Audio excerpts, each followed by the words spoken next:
وقفے سے قبل ہم نے تفصیل سے آپ کو بتایا کہ پاکستانیوں کو لیے سکون کی اور اطمینان کی کچھ گھڑی نمایاں ہوئی ہے، کچھ اس کو لگ رہا ہے ہماری قوم کو کہ کچھ بہتری ہوئی ہے، اور جس کی سب سے بڑی وجہ یہ ہے کہ معاشی میدان میں کچھ بہتر، کچھ حوصلہ افزا خبریں آئی ہیں، اور جس کی وجہ سے اس وقت مارکیٹس کو تھوڑا سکون آیا ہے، پھر سب سے زیادہ سکون اور قرار ایکسچینج ریٹ کو آیا ہے، جس کی وجہ سے پھر پاکستان اسٹاک ایکسچینج کا انڈیکس بھی اس میں بھی بہتری آئی ہے، اور یہ پچھلے 4-5 روز کا وہ سمہ ہے جس نے یقینی طور پہ پاکستانیوں کے اطمینان میں اضافہ کیا ہے۔ جیسے میں نے آپ سے عرض کیا کہ ایک موقع آ گیا ہے کہ ہم کنسولیڈیٹ کریں اس سچویشن کو، معاشی صورتحال کو بھی اور سیاسی صورتحال کو بھی، گو کہ بظاہر اس میں ابھی بھی گرمی اور ارتعاش اور تیزی اور سب کچھ برقرار ہے، لیکن اس کے نیچے اب بھی ایک بہتر صورتحال ہے جو کہ چند ہفتوں پہلے کے مقابلے میں کافی بہتر صورتحال ہے، جس پر ہم بلڈ کر سکتے ہیں اور پاکستان کی اس سچویشن کو کنسولیڈیٹ کر کے اپنی تاریخ کے بدترین بحران سے نکل سکتے ہیں،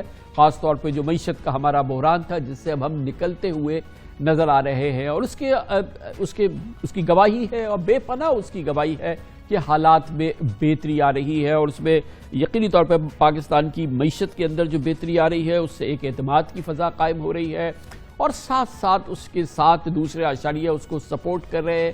سب سے بڑی امپورٹنٹ بات یہ ہے کہ ہمارے امپورٹ بل میں 37% کمی آ گئی ہے، تجارتی خسارے میں 20% کمی آ گئی ہے، اور پھر مدد خداوندی عالمی منڈی میں خام تیل کی قیمتوں میں 25% پچھلے 3 مہینوں کے دوران آہستہ آہستہ کر کے کمی آ گئی ہے، اور پھر مجموعی طور پہ سب سے بڑی بات یہ ہے کہ ایکسچینج ریٹ کو سہارا مل رہا ہے، جس کی وجہ سے ڈالر کے مقابلے میں روپے کی قدر میں جو کہ بے پناہ گر گئی تھی، انتہائی تشویشناک صورتحالیں پہنچ چکی تھی، اب ریکور ہو رہی ہے، بہتری آ رہی ہے۔ آج بھی ڈالر 2 روپے 11 پیسے سستا ہو گیا۔ اس ہفتے کے 5 کاروباری دنوں میں ڈالر 15 روپے 90 پیسے سستا ہو گیا۔ یہ معمولی بات نہیں ہے کہ روپے کی قدر میں 8% اضافہ ہو گیا، یعنی کہ جس تیزی سے گری تھی اس سے زیادہ تیزی سے اس میں بہتری آئی ہے۔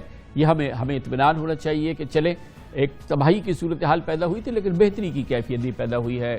پچھلے جمعے کو انٹر بینک میں ڈالر کا ریٹ 239 روپے 94 پیسے تھا، اور یہ صرف سرکاری ریٹ تھا۔ ہم اس پروگرام میں کئی بار آپ کو بتا چکے ہیں کہ جب بڑی بڑی کمپنیز انکلوڈنگ گورنمنٹ کے ادارے جب اپنی ایل سیز ریٹائر کرنے جا رہے تھے تو اندھا دھند اس کی قیمتیں کا تعین کر رہے تھے بینک، اور جس میں کہ تباہی کا سما تھا جو ہم نے دیکھا۔ آج انٹر بینک میں ڈالر کی ٹریڈنگ 224 روپے 4 پیسے پر بند ہوئی ہے، اور اسٹاک مارکیٹ میں بھی بہتری کا سلسلہ اس کے ساتھ ساتھ چل رہا ہے۔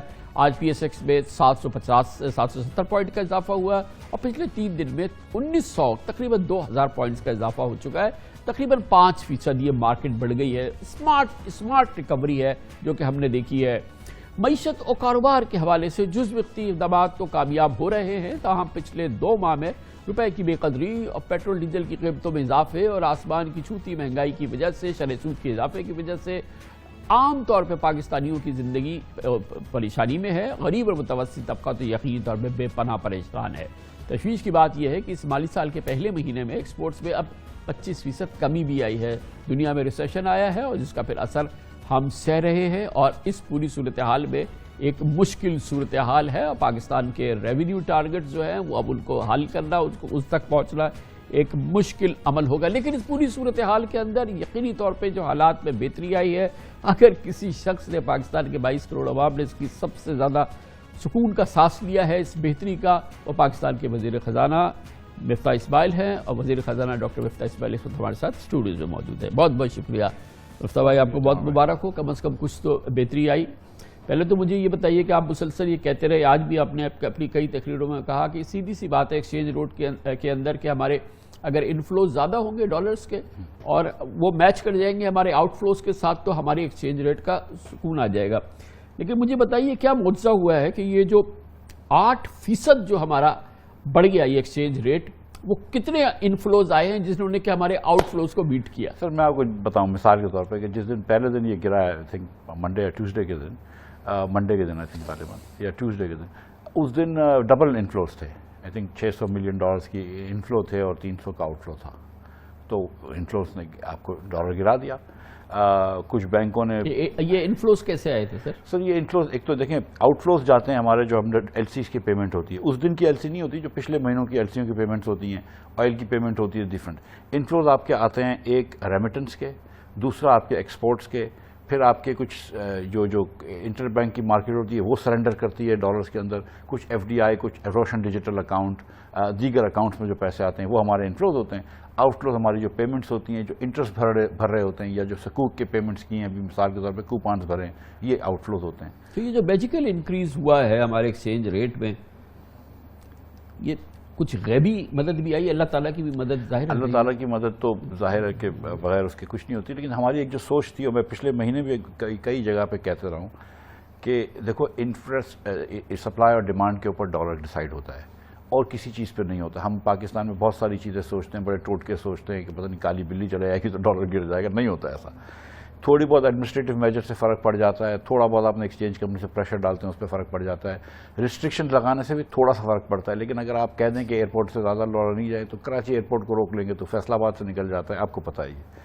جو اصل چیز ہوئی ہے وہ یہ کہ پچھلے مہینے ہم نے امپورٹ جو تھی وہ 7.7 بلین کی تھی پچھلے مہینے سے پچھلے مہینے، اور پچھلے مہینے صرف 4.9 بلین کی امپورٹ ہوئی. جب امپورٹ کو ہم نے قابو کر لیا 4.9 بلین تو انپورٹ اور انفلوز اور آؤٹ فلوز سے برابر ہو گئے، یا تھوڑے روپے کا کبھی زیادہ ہو گئے. جب آپ کا روپے کا انفلو زیادہ ہوگا تو دو چیزیں ہوں گی، یا ہم ریزرو بلڈ کر سکیں گے اگر ہم چاہیں مارکیٹ سے پیسے خرید لیں، یا روپے کی قیمت میں بڑھوتری آ جائے گی. تو وہ اب اسٹیٹ بینک کو جج کرنا ہے کہ کدھر وہ ایکویلبریم لے کے آئے گا. تو ابھی تو ہم نے امپورٹس کو بری طرح سے کرٹیل کر دیا ہے، ایل سی نیگوشیٹ نہیں کر، ریٹائر نہیں کر رہے، ہم نے کسی صورت سے جینا دو بھر کر دیا ہے امپورٹس کا، اور اس کے نتیجے میں آپ کو فائدہ ہو. مگر یہ تو سسٹینیبل نہیں ہے نا، یہ تو تباہی آ جائے گی، اس سے تو ساری چیزیں بند ہو جائیں گی. تو یہ اب وقت آ گیا ہے کہ اس کو کسی نہ کسی میجر اس کو ریلیکس کریں. دیکھیں مثال کے طور پہ گاڑیوں کی جو انڈسٹری ہے، صنعت لوکل گاڑیوں کی، امپورٹڈ گاڑیاں ہم نے بند کری ہیں. آئی تھنک کچھ عرصہ تک ہم بغیر امپورٹڈ گاڑیوں کے رہ سکتے ہیں. Imported mobile phone, imported appliances بند کر دی ہیں.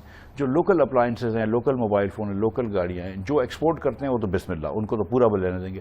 اور جو ڈومیسٹک مارکیٹ میں بیچ رہے ہیں، اور بہت کم ویلیو ایڈیشن ہے، آپ کو بھی پتا ہے کہ زیادہ تر یہاں پہ اسمبلی چھوٹی موٹی ہوتی ہے. جو ویلیو ایڈیشن کم ہے اس کے اندر ہم نے کہا کہ جو آپ کی ہسٹوریکل ایوریج تھی اس سے 50% منگوا لو، تو 50% پہ وہ انڈسٹری چلتی رہے گی. اب یہ 3 مہینے کے میجر ہیں، یہ اب آپ ایمرجنسی کے اندر ہیں تو 3 مہینے میں یہ میجر کر رہے ہیں. 3 مہینے کے اندر اندر ہم نے کوئی ایسی سسٹینیبل پالیسی لے کے آنی ہے. دوسری ایک چیز جو بہت امپورٹنٹ ہوئی ہے وہ یہ کہ پاکستان میں کیونکہ جب ہم پیٹرول کی سبسڈی دے رہے تھے تو پیٹرول بہت زیادہ امپورٹ ہو گیا، کمپنیوں نے بھی کر لیا، لوگوں نے ہورڈنگ بھی بہت کی. ڈیزل آج بھی پاکستان میں 1 مہینے سے زیادہ کا رکھا ہوا ہے، پیٹرول آج بھی پاکستان میں 1 مہینے کا رکھا. اگر اس میں گورنمنٹ کا ہاتھ نہیں ہے کہ ہماری نارمل 11 سے 15 دن کا ہمارا پاس اسٹوریج ہوتا ہے، پینک ہو کے 2 مہینے کا ہم نے منگا لیا، اور جس کی وجہ سے ہمارے ایکسچینج ریٹ پہ بے پناہ پریشر ہے. دیکھیں یہ اس میں آپ بالکل یہ کہہ سکتے ہیں کہ کمپنیز نے منگوایا.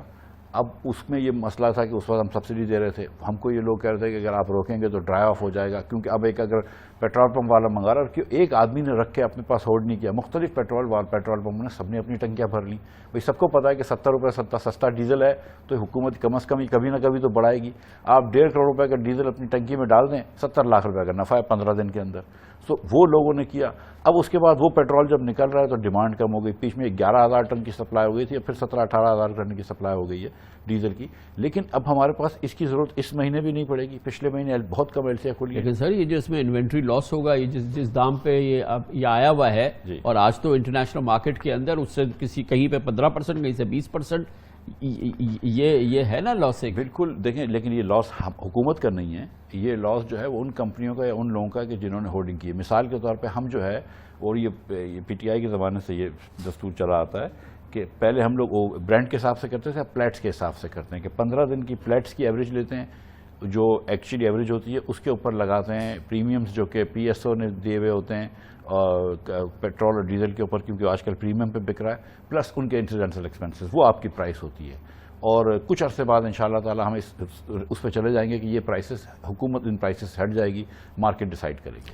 یہ بتائیے کہ ایک چیز جو کہ جس نے ایک ایمینس ڈسٹریس دیا ہے پاکستانیوں میں، ٹیکس پیئرز کو، سارے لوگوں کو، ہم جیسے ٹیکس پیئرز کے لیے تو بہت بڑا یہ جو ہمارے ٹیکس پیئرز ہے کہ ایک آپ نے میجر لیا تھا کہ ہم فکس ٹیکس لگا کے جان چھوڑاتے ہیں، ریٹیلرز کو آپ نے انکلوڈ کیا تھا، اور ایک بہت اچھا تھا. ہم نے اس پروگرام میں تعریف بھی کی، آپ سے بات بھی کی. کل ایک مریم بی بی کی ٹویٹ آئی ہے اور آپ نے پورا میجر اس کو ریورس کر دیا. آپ سن تو لیں اس کی ویلیو کیا تھی جو آپ نے خود انٹروڈیوس کیا تھا. میری زبان میں نہیں سنی، اپنی زبان میں سنیے. پاکستان میں 90 لاکھ ریٹیل کی ہول سیل کی دکانیں، ہم 3 سے 4 ارب روپے ٹیکس جمع کرتے ہیں. ہم اس سال 40 ارب روپے جمع کریں گے، 10 گنا زیادہ جمع کریں گے. 20 سے 25 لاکھ دکانوں کو ہم نیٹ ٹیکس نیٹ لے کے آئیں گے. فکسڈ انکم اور سیلز ٹیکس، تو ان سے کوئی سوال جواب نہیں ہوگا، ان سے FBR سے پریشانی نہیں ہوگی، لیکن ہم کو پیسے مل جائیں گے. 30,000 سونے کی دکانیں کامران بھائی، 17% ٹیکس تھا، صرف 22 دکانیں رجسٹرڈ تھی. 30,000 میں سے 22 دکانیں جو ایوریج سیل 4,000 روپے دکھاتی تھی. میں نے ان سے کہا ہے کہ 300 اسکوائر فٹ سے چھوٹی دکان سے میں 40,000 روپے لوں گا انکم ٹیکس اور سیل ٹیکس کے مد میں. اس سے بڑی دکانوں کو ہم ڈائریکٹ سیل ٹیکس میں رجسٹر کریں گے اور 3% سونے کے سیل سے ٹیکس لیں گے. ہم سمجھتے ہیں اس سے بھی ہم 15 ارب روپے کما لیں گے. اور ان نئے لوگوں کو، دکانداروں کو، نئے حضرات کو لے کر آئیں گے ٹیکس نیٹ میں. ٹیکس نیٹ بڑھائیں گے انشاءاللہ تعالیٰ. تو بھائی کیا کیا؟ اچھا کمال بھائی، ہوا یہ کہ کچھ 5-6 دنوں سے بہت زیادہ ایک وہ چل رہا تھا. ہمارے کراچی چیمبر کے صدر زبیر موتی والا صاحب نے بھی اس میں بڑی ہیلپ کری ہے میری، اور چھوٹے تاجروں کو جمع کرا جو کہ چیمبر کے عموماً نہیں ہوتے تعلق اس سے. فیصل سبزواری نے یہاں پہ کراچی میں چھوٹے تاجروں سے آج بھی مجھے ملایا، اس دن بھی ہم ملے. پنجاب سے 2 انجمن ہیں، دونوں سے ملے، تاجروں کی، مردان سے، سب جگہوں سے آئے لوگ. میں ان کو سمجھاتا رہا کہ دیکھو فکس ٹیکس تمہارے لیے اچھا ہے، لیکن ان کو ایک سیلز ٹیکس سے بہت گھبراہٹ تھی. ایک یہ ہوا. دوسری چیز یہ تھی کامران بھائی کہ اس میں میری غلطی ہو گئی تھی کہ ہم نے کر دیا تھا کہ 30,000 کے بل تک 3,000 روپے فکس. میں کہ 100 روپے روز کے لے رہے ہیں، ایک دکاندار لاکھ روپے تو کماتا ہوگا. 1 لاکھ روپے کمانے والے سے اگر میں 36,000 روپے سال میں ٹیکس مانگ لیتا ہوں، سیلز ٹیکس اور انکم ٹیکس کی مد میں 100 روپے روز کے، وہ زیادہ تو نہیں ہے. اتنا تو جو نوکری کرتے ہیں ان سے بھی لیتے ہیں ہم. تو میں یہ سمجھتا تھا کہ ٹھیک ہے، لیکن میرے ذہن میں یہ بات نہیں آئی کہ کچھ ایک دم چھوٹی پان کی دکان ہے، کوئی ایک دم کوئی اماں بیٹھی ہے، اگر کوئی کرائے کے دو ہے، یا دکانیں بند رکھی ہیں، کئی دکانیں بند ہوتی ہیں، تو ان کو بھی یہ لگ رہا تھا. اس کے بعد پھر یہ ہوا کہ کیونکہ وہ ATL میں نہیں تھے تو وہ 2,000 میں آ گیا. اب ہم ان کو کہا ڈبل ہو گیا ٹیکس، 3 کی جگہ 6 ہو گیا. انہوں نے کہا آپ نے تو 3 کا وعدہ کیا تھا، لیکن ہم چاہ رہے ہیں کہ آدھا گھنٹہ لگے گا ATL میں آنے پہ. وہ نہیں مانے. اچھا اس کے بعد پھر ایک اور چیز ہوئی. پھر اس کے بعد بجلی کے محکمے میں نے مجھے بتایا کہ مفتاح بھائی ہمارا تو بجلی کے بل کی کلیکشن کم ہو گئی ہے، کیونکہ یہ مسئلہ تھا. اب ہم پھر اس کے ساتھ بیٹھے. اب ہم نے یہ دیکھا کہ کیونکہ 1.5 سال سے قیمتیں نہیں بڑھی تھیں اور ہم نے کچھ قیمتیں بڑھائی ہیں بجلی کی IMF کی شرط کے تحت، تو جون جولائی اگست میں تھوڑی سی بجلی کے ریٹ زیادہ بڑھے ہوئے ہیں، اور کمرشل ریٹ خاص طور پہ سپٹمبر سے کم ہو جائیں گے. پھر تو جون جولائی اگست میں ہم نے کہا کہ پرانے والا سسٹم پہ جاؤ. سپٹمبر 1 سے سر یہ پیسے پھر مطلب فکس ٹیکس نہیں لگے گا، ایڈ ولڈرم لگے گا، لیکن وہیں پہ آ کے لگے گا. اور اگر میں 42 ارب روپے کا میرا ٹارگٹ تھا تو میں 33 ارب پہ پہنچوں گا اس سال بھی. مطلب پچھلے سال اگر میں نے 5 ارب لیے تھے تو اس سال 33 ارب لوں گا. دیکھیں ٹیکس جو ہے نا کامران بھائی، 9.2% آف GDP ہمارے میڈ قوم دیتے ہیں. ہم کیونکہ قوم ایز اے قوم ٹیکس نہیں دیتے نا، تو ہم کو فون کرنے پڑتے ہیں، کبھی UAE والے کو، کبھی سعودی والے کو. کیا کر رہے ہیں ہم؟ پیسے جو مانگ رہے ہوتے ہیں ڈالر، اسی لیے ضرورت پڑتی ہے کہ ہمارے پاس پیسے نہیں ہوتے. تو یہ سارا دن اگر پیسے مانگنا، دونوں چیزیں ہم غلط کرتے ہیں. We live beyond our means both in terms of the money, Pakistani روپے میں بھی اور ڈالر کے اندر بھی. آپ 30 بلین کا ایکسپورٹ کرتے ہیں، 80 بلین کا امپورٹ کر لیتے ہیں. تو جو میں نے بڑے بڑے اکانومسٹوں سے بات کی ہے پاکستان میں، جو باہر پڑھاتے رہے ہیں پرنسٹن میں، ہارورڈ میں، انہوں نے کہا یار پاکستان کو کریڈیبل سگنل اب یہ دینا پڑے گا دنیا کو کہ اب آپ کرنٹ اکاؤنٹ ڈیفیسٹ رن نہیں کریں گے. تو اب کچھ بھی کر کے ہم انشاءاللہ تعالیٰ امپورٹ کو روکیں گے، کیونکہ میں ایکسپورٹ فی الفور نہیں بڑھا سکتا ہوں، لیکن آپ دیکھیں گے کہ 3 مہینے میں ایسی پالیسیاں لائیں گے کہ جو ایکسپورٹ کی طرف بھی جائیں گے. دیکھیں یہ بہت ہی ایک غیر مساوی نظام ہے، اور یہ ہماری سب سے بڑا قرض ہے کہ ہم اپنے اتنے بڑے سیکٹر کو کہتے ہیں. یہ ڈار صاحب نے کیا، یہ عمران خان کے زمانے میں کیا، ابھی آپ کے زمانے میں کیا. آفٹر آل یہ کون سی ایسی لابی ہے جو کہ ہم جیسے پاکستانیوں یا کارپوریٹ سیکٹر یا دوسرے کسی پہ آپ نے سپر ٹیکس لگا دیا، کسی پہ آپ نے کوئی ٹیکس لگا دیا، اپنے جو آپ نے سیلریڈ کلاس ہے اس کو نچوڑ دیا، آپ نے سب کو کر دیا، مگر ان کو لگا کے بھی واپس لے لیا. یہ بہت بڑا ظلم ہے. کامران بھائی 1 لاکھ روپے تک انکم چھوڑنا چاہتا تھا ٹیکس. پرائم منسٹر صاحب بہت انسسٹ کر رہے تھے کہ 2 لاکھ تک چھیڑ دو، لیکن سیلری ٹرم میں 5% سے 2.5% کر لیا تھا between 50 and 1 lakh rupees. But that said آپ کی بات ایک دم درست ہے. اور ٹریڈ کو اگر یہ 22 لاکھ کمرشل کنیکشن ہے ہمارے پاس، ٹھیک ہے، اور اس سے بھی زیادہ دکانیں ہیں، لیکن چلو 22 لاکھ تو فارمل دکانیں ہیں. ہم کو اس کو لے کے آنا ضروری ہے. میں نے جس میں آپ نے جو کلپ سنایا اس میں آپ نے دیکھا تھا کہ میں نے بات کی ہے گولڈ کی. میں آپ کو بتا رہا ہوں کہ ہم فرنیچر والوں سے الگ کریں گے، لیکن اس سال کے اندر ہمیں اس سیکٹر سے 50 ارب روپے اگر لے لیں گے اور پھر اس سیکٹر کو ہم ATL میں لے کر آئیں گے، ایکٹیو ٹیکس پیئرز لسٹ میں، تو ہی آگے جا کے قوم جو ہے وہ تھوڑی سی اپنے پیروں پہ کھڑی رہ سکے گی. یہ دیکھیں یہ سپر ٹیکس جو ہے 10% کا، وہ 1 ٹائم تھا، اگلے سال نہیں ہوگا. اس سے 100 ارب روپے سے 150 ارب روپے مجھے 110 ارب ملیں گے. اتنا اگر میں پیسہ ان سے لے رہا ہوں تو اگلے سال نہیں ہوگا تو کہیں 100 ارب روپے مجھے چاہیے ہوں گے. کچھ اکانومی بھی گرو کرے گی, کچھ دوسری چیزیں بھی ہوں گی, لیکن بہرحال ایسا نہیں ہو سکتا کہ آپ کا پورا سروس سیکٹر یا ٹریڈ سیکٹر جو ہے وہ نیٹ ورک سے باہر ہو. تو وہ کریں گے انشاءاللہ, لیکن ابھی ایڈ ویلڈم ٹیکس جو ہے اس کے اندر بھی ہم بڑھاتے رہیں گے, اور اس کو ان سے ہم کو مطلب دیکھیں میری مجبوری ہے, ٹیکس دینے میں کوئی خوشی نہیں ہوتی مجھے, اور میری مجبوری ہے کہ مجھے وہ نمبر ہدف پورا کرنا ہے. تو اگر 42 کی جگہ 33 ارب ہوگا, اور باقی بھی یہ جو 8 ارب بچیں گے وہ بھی کہیں اور سے لے کے آئیں گے. تو ابھی اب اس وقت تو یہ ایک سہارا سا مل گیا ہے, اور یہ ہو گیا ہے سرٹن کہ آئی ایم ایف کہتا ہے کہ جی ہم نے سارے پرائر ایکشن کر دیے ہیں, اور جو کیونکہ انہوں نے اعلان کر دیا کہ ہم نے پرائر ایکشن کر دیے, ساری چیزیں کر دی, تو ان کے دوسرے ممبرز جو ہمارے دوست بھی ہیں وہ شاید انکریجڈ ہیں, تو وہ مسئلہ پرہیپس جو ہے وہ ایڈریس ہو گیا ہے.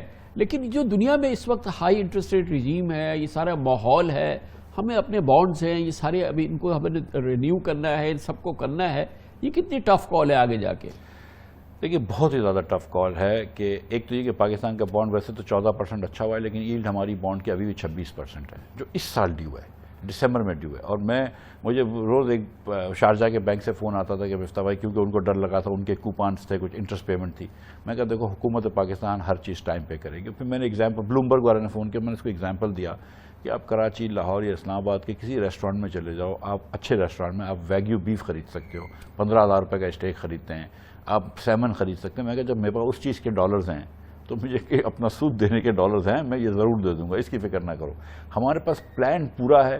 آئی ایم ایف کی نہ صرف کنڈیشنز ہو گئی ہیں, لیکن آج ایک بڑی اچھی چیز ہوئی ہے کہ ایک یو اے ای نے اپنا آفیشیل اناؤنس کیا ہے کہ وہ پاکستان میں $1 بلین انویسٹ کریں گے, جس کو میں نے ری ٹویٹ بھی کیا. یہ تو بڑا ایک کنٹروورشل نہیں ہے, کیونکہ اس کی بائی بیک اور پھر جو پاکستان کا پورا ماحول ہے, یہ تو کل آپ کے نیب کا کیس, نیب چلو آپ نے ختم ہی کر دی, لیکن کوئی دوسرا ادارہ آ جائے گا, اس کا کیس بن جائے گا. سر میں تو is this in the best interest of the country?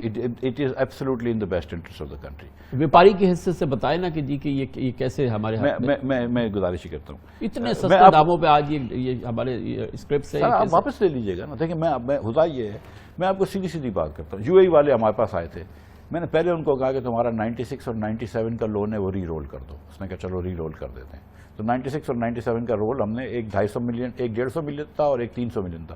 وہ 450 ملین آپ 97 سے لے کے بیٹھے ہیں, آپ ابھی تک پیسے نہیں دے چکے ہیں واپس. ٹھیک ہے, انٹرسٹ دیتے ہیں آپ, لیکن آپ 25 سال سے لے کے بیٹھے ہیں. اس کے بعد میں نے کہا کہ یار مجھے تھوڑا سا ڈپازٹ اور دے دو 2 بلین کا. تو اس نے کہا بھائی 2 بلین کا ڈپازٹ جو ہے وہ تم کو میں دوں گا, لیکن تم پیسے تو واپس نہیں کرتے ہو, تم مجھے شیئر بیچ دو. میں نے یہی کیا ہے یو اے ای میں نے کہا سستے شیئر ہے, میں کیوں بیچوں. تو بولا اچھا بائی بیک کر لیں, 1 بلین کے شیئر لگا لیتے ہیں, 1 بلین کا بائی بیک کر لیتے ہیں. میں کہا ٹھیک ہے. اب اگر پاکستان کا اس وقت جو ہے 26% بانڈ ہمارا چل رہا ہے, آپ یہ دیکھیں, اس میں یعنی کہ مطلب ہے کہ اگر پاکستان رسک لینا چاہتے ہیں تو آپ کو دنیا 26% انٹرسٹ دینا چاہ رہی ہے. وہ ملک سے اگر وہ ادھر آ کے انویسٹ کر رہے ہیں اور 5% میں یا 7% میں یا کچھ پرسنٹ میں بائی بیک کرتے ہیں, تو ہمارے لیے تو بہت ہی اچھا منافع کا سودا ہے. میرے خیال سے تو بہت ہی اچھا سودا ہے. اور ہماری سچی بات یہ ہے کہ وہ مدد کرنے کے لیے کر رہے ہیں, اس میں تو یہ بالکل ملک کے حق میں. اور اس کے لیے تو یہ جو ہمارے پی ٹی سی ایل کے کوئی $800 ملین کے قریب وہاں پھنسے ہوئے ہیں, بالکل, کیا اس پہ کامران بھائی جو پیش رفت یہ ہے کہ ان کی کوئی جتنی بھی پراپرٹیز تھیں اس میں سے 33 ایسی پراپرٹیاں ہیں جو ہم نہیں کر سکتے. تو ہم نے ان کو ایک نوٹس دے دیا کہ بھئی یہ 33 پراپرٹی کے علاوہ باقی جو اتنی ہم کر سکتے تھے وہ ہم نے کر دی. اس کے بعد انہوں نے ہم کو ایک نوٹس دیا کہ نہیں آپ نے ایک 216 اور پراپرٹیز ہیں. اس کے بعد یہ سب آگے پیچھے ہوا اور اب آ گئی کہ 33 پراپرٹی ہمارے خیال سے ہیں اور 94 پراپرٹیز ان کے خیال سے ہیں کہ 94 پراپرٹیز آپ نے دینی ہے. ہم سمجھتے ہیں کہ وہ تو رینٹڈ تھی یا وہ تھی نہیں یا ڈپلیکیٹ تھی یا جو بھی تھا, یا فری آف کاسٹ کسی نے دی تھی, آپ کے نام پہ نہیں کر سکتے.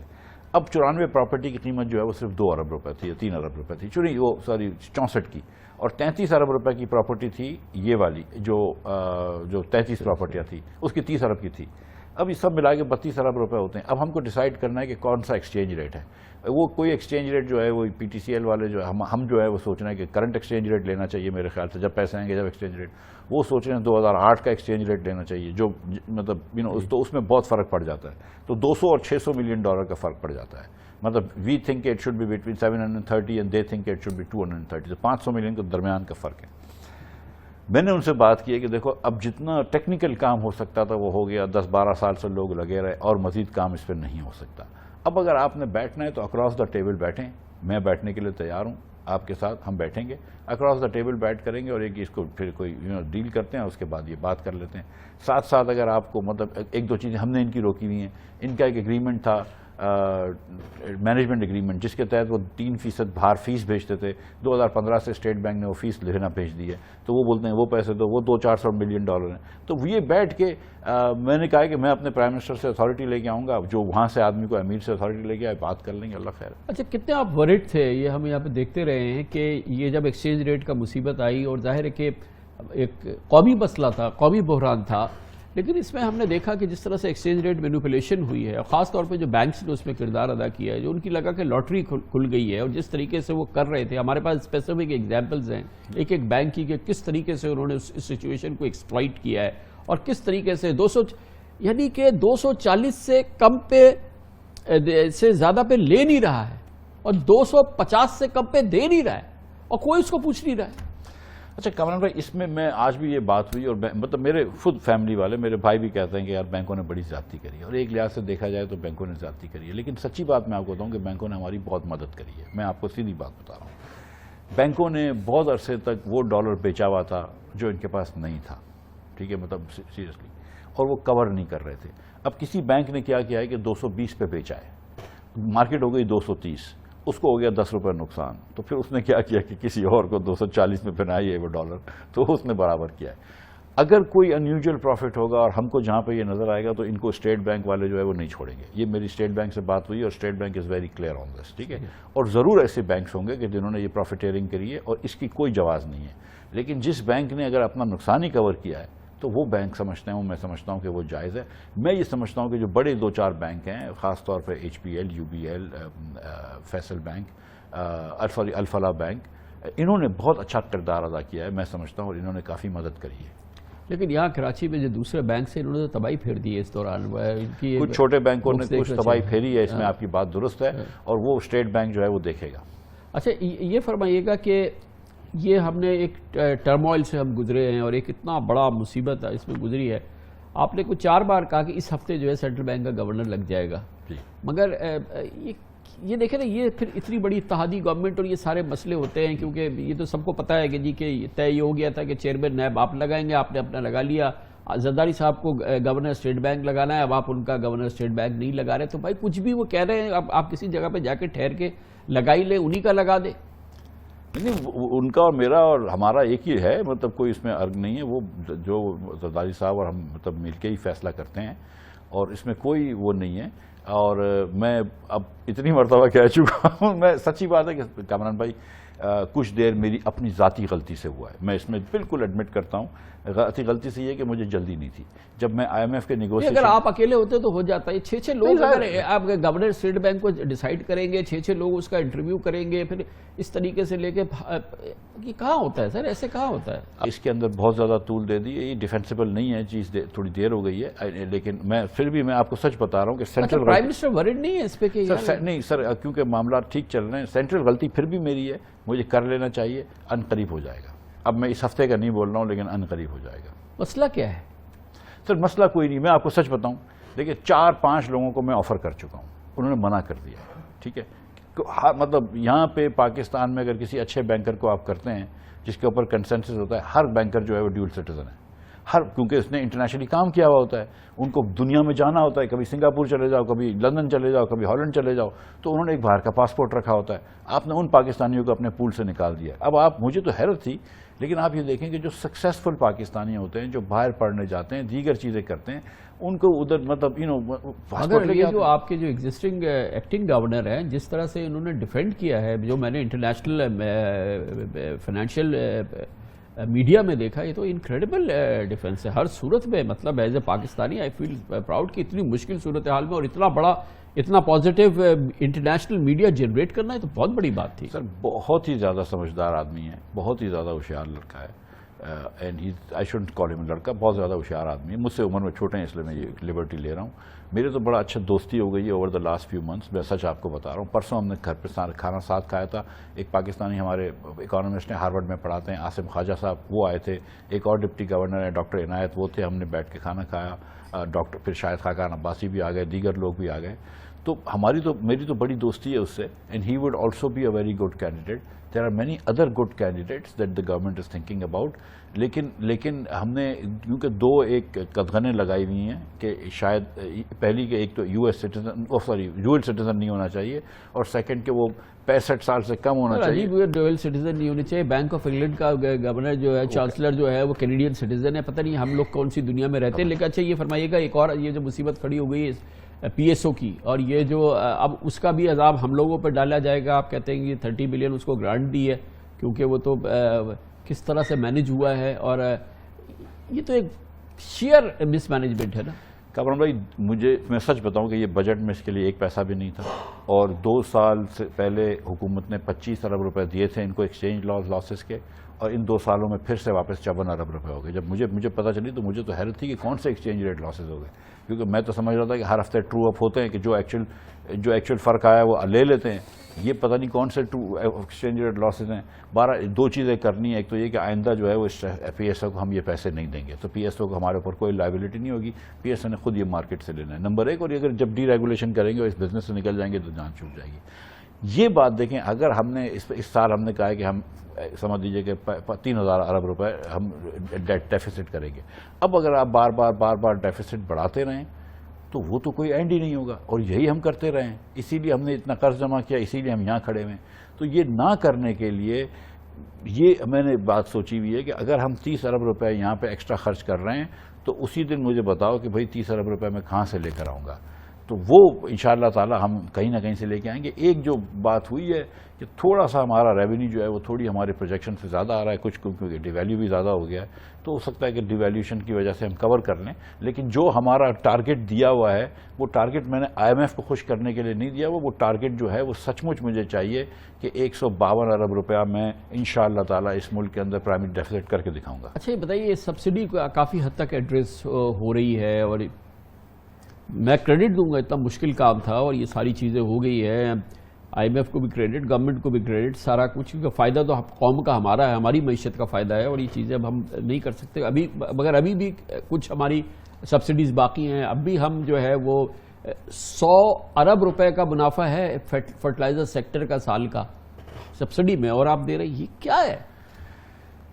میں آپ سے ایگری کرتا ہوں. دیکھیں، میں فرٹیلائزر کمپنی سے بھی پوچھتا ہوں، وہ بھی ایگری کرتی ہیں. سچی بات ہے کہ وہ بھی کہتی ہیں کہ آپ ہماری گیس جو ہے وہ مین ریٹ پہ کر دیں. گیس جو ہے، میں آپ کو سچ بتاؤں، گیس کموڈٹی جو ہے نا وہ ہم کو سبسڈائز نہیں دینی چاہیے. اب جو گیس ہم امپورٹ کر رہے ہیں، اس میں کوئی انفلوئنشل کوارٹرز ہے کہ جو آپ کو نہیں؟ کوئی انفلوئنشل کوارٹر نہیں ہے. جس ذرا آپ نشان اگر سوچ رہے ہیں تو وہ لوگ بھی آ کے کہہ گئے کہ یار اس کو ختم کرو، مارکیٹ پہ لے کے آ جاؤ. ٹھیک ہے، جس حکومت نے، وفاقی حکومت یا کسی صوبے کی حکومت چاہتی ہے کہ آپ اپنے فارمرز کو سستا دیں تو اس میں کوپان ڈال دیں، وہ بڑا اچھا طریقہ ہے. اس سے یہ کہ اگر آپ کی کھاد جو ہے افغانستان یا ایران کہیں اسمگل ہو جاتی ہے، خاص طور پہ افغانستان 2 لاکھ 3 لاکھ ٹن، تو آپ کم از کم سبسڈائز گیس تو نہیں دے رہے، مارکیٹ پرائس پہ دے رہے ہیں، اور مارکیٹ سے. تو اس کے 1-2 طریقے ہیں. آج بھی میں شاید عبادی صاحب سے بات کر رہا تھا، وزیر اعظم صاحب کے پاس میں 1-2 دن کے اندر چلے جاؤں گا جب میں ان کے پاس حاضر ہوں گا کہ اس کا طریقہ کار ہمارے پاس ہے. ایک ساتھ جو اچھی چیز میں آپ کو بتاؤں کہ ایک پرائم منسٹر نے ایک ایگریکلچر ٹاسک فورس بنائی ہے، جو اس کو طارق بشیر چیمہ صاحب ہیڈ کر رہے ہیں، ہمارے فوڈ سیکیورٹی کے وزیر، اور اس میں جتنے بھی ہمارے وفاقی وزیر ہیں جن کا فارمنگ کا انٹرسٹ ہے وہ بھی اس میں موجود ہیں، دیگر لوگ بھی ہیں. اور انہوں نے بھی یہ فیصلہ کیا ہے کہ آپ نے سبسڈی دینی ہے تو آپ فارمر کو ڈائریکٹ دیں، وہ حکومت کو سستی پڑے گی. اگر ہم 50 ارب روپے کی سبسڈی فرٹیلائزر کو دے رہے ہیں کمپنی کو، تو شاید اس سے 50 سے کم پیسوں کی سبسڈی جو ہے وہ فارمرز کو جا رہی ہے. تو ڈائریکٹ سبسڈی دے دو فارمرز کو، کمپنیز کی پروفیٹیبلٹی بھی کم نہیں ہوگی اور فارمرز کو 4 پیسے زیادہ مل جائیں گے. یہ تو ایک کانسیپٹ کی آپ بات کر رہے ہیں، اس پہ عمل درآمد میں کیا مسئلہ ہے؟ عمل درآمد میں کوئی مسئلہ نہیں ہے. 1 دن 2 دن لگیں گے اگر آپ نے کرنا ہے تو، سیریسلی مطلب 2 دن تو نہیں، لیکن یہ کہ ایک آپ نے تاریخ تعین کرنی ہے، اس تاریخ کے بعد آپ نے گیس مہنگی کر دینی ہے، مارکیٹ پرائس پہ لے کے آنی ہے. اس تاریخ کے بعد آپ نے کہہ دینا ہے کہ ادھر تک جو تم مال ہوگا تم سستا بیچو گے، ٹریک اینڈ ٹریس ہے تو ہم کو پتہ ہے. اس کے بعد والے مال میں یہ کوپان ڈال دینا، وہ کوپان جب فارمر کو ملے گا تو کھول لے گا. آپ 25-50 ایکڑ سے کم کے فارمر کو آپ دے سکتے ہیں، اس سے بڑے فارمر کو آپ نہ دیں. بڑا آسان طریقہ ہے. مطلب طریقہ جو ہے ایک سہل طریقہ ڈیولپ کر چکے ہیں بشیر چیمہ صاحب بھی، ہم بھی اس پہ بات کر چکے ہیں. طریقہ کار ہے، بس اب یہ حکومت کو یہ فیصلہ لینا ہے. اچھا یہ بتائیے کہ یہ جتنے اس وقت کے ایشوز تھے یہ ایڈریس ہو گئے، ہم نے ایک بینڈ ایڈ لگا دیا ان چیزوں پر. یہ تو 2 کوارٹرز کی یہ بات ہو گئی ہے، پھر اس کے بعد پھر ہم کہیں وہی جا کے کھڑے ہونے والے ہیں. اس کی کوئی سوچ ہے یا آپ سوچتے ہیں اٹس بیونڈ یو، کیونکہ اب آگے پھر الیکشن کی طرف جانا ہے، ابھی نہیں تھوڑے سے عرصے کے اندر جانا ہے بہرحال. وہ کوئی ایک ایسی انہونی بات نہیں ہے, کسی وقت بھی ہوگی. تو یہ آپ بینڈ ایڈ لگا کے جا رہے ہیں نا فی الحال. تو دیکھیے کامران بھائی, سچ بات یہ ہے کہ میں جو ہم چیزیں کر رہے ہیں, مثال کے طور پہ اگر ہم نے اتنی قیمت بڑھائی ہے, آخری قیمت گیس کی مثال کے طور پہ بڑی تھی جب $50 کی گیس تھی, اس کے بعد آپ نے آئل $50 کا تھا, آپ نے گیس نہیں بڑھایا. 1.5 سال سے آپ نے اینول ٹیرف ریبیسنگ نہیں کی, ہم نے کی ہے. ٹھیک ہے, ہم نے غلطیاں کری ہوں گی, پہلے بھی کری ہوں گی, اب بھی کر رہے ہیں, لیکن ہم ایک مثال دے رہا ہوں آپ کو. میں تو اس طرح سوچتا ہوں کہ دیکھو, اور سچ سوچتا ہوں کہ یہ میرا ملک ہے. آج میں ہوں, کل کوئی اور بیٹھ جائے گا, اس سے کوئی فرق نہیں پڑتا ہے. ٹھیک ہے, میں کبھی بھی یہ نہیں سوچتا ہوں کہ وزارت کی کوئی اتنی مجھے خاص وہ ہے. لیکن جب میں چھوڑ کے جاؤں گا تو میں یہ نہیں سوچ کے وزارت کر رہا ہوں کہ میری 1 سال کی وقت رہ گئی ہے. کل پرسوں مجھے میرے ہمارے دوست نے, انہوں نے کہا یار آپ ہر چیز کیوں کر رہے ہیں, آپ نے ٹھیکہ لے رکھا ہے. میں کہا ہاں ایکچولی ہم نے ٹھیکہ لے رکھا ہے, حکومت لینا کا مطلب ہی ہم نے ٹھیکہ لے رکھا ہے. اور اگر ہم نہیں کریں گے تو کیا باہر سے امریکہ سے لوگ آئیں گے, کیا یورپ سے لوگ آئیں گے یہ کرنے کے لیے؟ یہ بتائیے کہ یہ جتنا بھی اب ایکسچینج ریٹ پہ ایک فری فال آیا, تھوڑا سا یہ بہتر ہوا, تو ابھی آپ کو بہتری کی روم کتنا نظر آ رہا ہے یہاں سے, اور جو کہ ایک انٹیلیجنٹ گیس اور آپ کا اپنا ایجوکیٹڈ گیس, آپ کا خود بڑا ایکسپیرینس ہے, وہ کیا آپ کو لگتا ہے کہاں جا کے ہم کہیں سیٹل ہونے جا رہے ہیں؟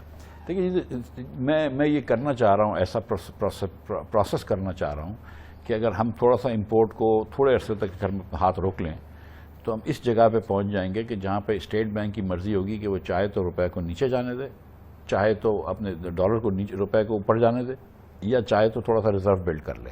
تو روپے کو پھر اس کے بعد یہ کہ سمجھ لیجئے کہ وہ اسٹیٹ بینک ڈیسائیڈ کرتا ہے کہ یار 210 کے نیچے اگر ڈالر جا رہا ہے تو پھر میں ریزرو بلڈ کر لوں, یا 200 یا 220 جو بھی ایک نمبر ہے, وہ اسٹیٹ بینک کی مرضی ہے. اور سچ میں جو ان کی اٹانومی کرنے دیتے ہیں, وہ اس وقت آپ کو حالات بھی دیکھنے. اب اس کے اوپر 1-2 چیزیں ڈیپینڈ کرتی ہیں. اگر مثال کے طور پہ خدا نخواستہ آئل جو ہے, جو اس وقت $94 کا ہو گیا ہے بیرنٹ, وہ واپس 120 پہ آ جائے گا تو کرنسی جو ہے وہ تھوڑی سی ادھر ہی رہے گی, یا شاید تھوڑی سی نیچے چلے جائے. اگر کرنسی آ جاتی ہے $80 پہ, $75 پہ, تو پھر میرے خیال سے ہم روپے کو سبسٹینشلی اپریشیٹ کر سکتے ہیں, اور واپس میرے خیال سے شاید 200 کے نیچے بھی آ سکتا ہے, ڈیپینڈ کرتا ہے. ایک چیز ہوتی ہے ریئل افیکٹو ایکسچینج ریٹ, وہ ہم کو تقریباً بیلنس تقریباً ہونا چاہیے وہاں پہ.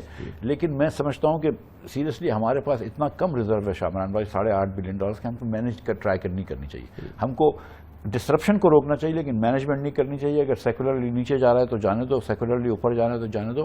آرگینکلی یعنی کہ مارکیٹ کی سپلائی اینڈ ڈیمانڈ فورسز کے تحت اس کو آپ وہ کریں, کیونکہ آج کل ڈیمانڈ کم ہو گئی ہے ڈالرز کی اور سپلائی زیادہ ہو گئی ہے. تو آپ خود دیکھ رہے ہیں, آپ یہ مینیج اگر میں کر سکتا ہوں تو کروں, لیکن ڈائریکٹ پیسے ٹال کے ڈالر کو اوپر نیچے نہیں کروں گا. Not as a finance minister, یہ بتائیے as an economist and as a businessman, زیادہ تر ایز این اکانومسٹ کی جو اس وقت انفلیشن کے نمبرز ہیں, اور جو بھی سامنے SPI کے نمبرز آ رہے ہیں, یہ ساری چیزیں ہو رہی ہیں, اپیرنٹلی تو یہ جو ہمارا اس وقت پالیسی ریٹ ہے یہ کافی باہر ہے اس پوری سچویشن سے, اور it's a case for further increase in hike in policy rate, اور جو کہ پھر بزنس مین کے لیے تو ایک ڈیتھ نیل ہے. تو یہ ایز این اکانومسٹ آپ کیا سوچ ہے؟ میری سوچ یہ ہے کہ 2 چیزیں ہوتی ہیں اگر میں انٹرسٹ ریٹ بڑھاتا ہوں, 2-3 چیزیں ہوتی ہیں. ایک, انٹرسٹ ریٹ بڑھانے سے جو IMF یا جو کچھ لوگ کہتے ہیں کنونشنل اکانومسٹ, وہ یہ ہوتا ہے کہ آپ کی کرنسی اپریشیٹ ہوتی ہے.